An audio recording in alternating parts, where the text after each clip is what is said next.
Soros అనేవాడు అమెరికాలో ఉండి కమ్యూనిస్ట్ ఐడియాలజికల్ పీపుల్ని ప్రపంచ దేశాల్లో ఉన్నటువంటి వాళ్ళందరినీ మేనేజ్ చేస్తూ వాళ్ళ ద్వారా ఆయా దేశాలలో చట్టాలను అడ్డం పెట్టి సొమ్ములను అడ్డం పెట్టి ఆయా వ్యవస్థని చిన్నాభిన్నం చేస్తూ ఒక బంగ్లాదేశ్ తరహా వాతావరణం సృష్టిస్తాడు, ఒక మయన్మార్ తరహా వాతావరణం సృష్టిస్తాడు, ఒక పాకిస్తాన్ తరహా వాతావరణం సృష్టిస్తాడు. క్రమంగా ప్రజల చేత ఎన్నికైన పాలకులు పక్కకు వెళ్ళిపోయి అక్కడ ఇట్లాంటి సైన్యం చేతిలో ఉంటే వాళ్ళ చేత వాళ్ళ ద్వారా తమ ఆలోచనలకు అనుగుణంగా ఉండేటట్టు చేసుకోవడం అన్నది అతనిది ఓ నైజం.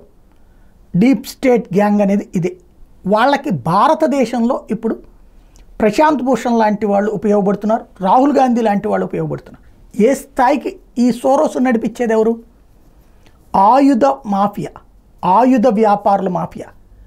ప్రపంచంలో ఒకరికొకరికి చిచ్చు పెడితే ఆ సందర్భంగా ఆయుధాలు అవసరమైతే ఆయుధాలు సచ్చినట్టు అమెరికా యూరప్ దేశాల దగ్గర కొనుక్కోవాలి, వాటన్నిటికీ వెనకాల ఉండేటటువంటి వాడు వీడేనమాట.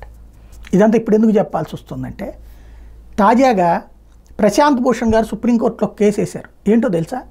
భారతదేశం ఆయుధాలు తయారు చేస్తుంది, భారీగా తయారు చేస్తుంది. ఈ మధ్యన ఎక్స్పోర్ట్ చేస్తున్నాం కదా, ఎక్స్పోర్ట్ బ్యాన్ పెట్టాలట. మన ఆయుధాలు విదేశాలకు అమ్మకూడదట.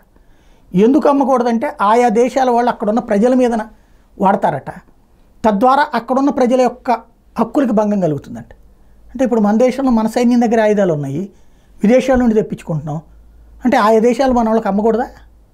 లేదు. మన చేతిలో సైనికుడి చేతిలో ఆయుధం తుపాకీ ఉంటే, లేదంటే ఒక సిఆర్పిఎఫ్ దగ్గర తుపాకీ ఉంటే అది మనకు మానవత్వానికి మచ్చైపోతుందా? అంటే ఎలాంటి భావజాలంతో వీళ్ళు పిటిషన్స్ వేస్తున్నారు?